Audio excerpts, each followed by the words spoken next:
Ayan mga idol, oh, meron na naman tayong nabiling old coins mga idol. Ayan, maraming salamat sa nagbenta mga idol.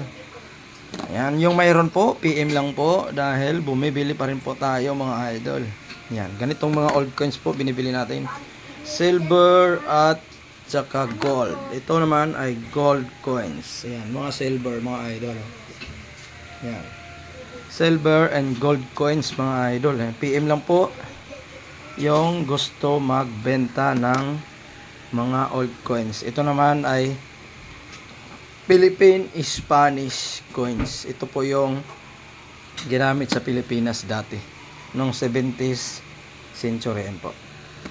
Mga pilak or silver. Ito naman po yung mga gold bullion. Ayan. Wala po siya masyadong mataas na numismatic value, kundi gold bullion lamang po siya mga idol. Mga souvenir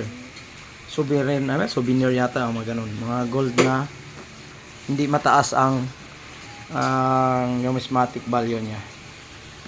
Yan, PM lang po mga idol pag meron po kayong mga ganitong barya.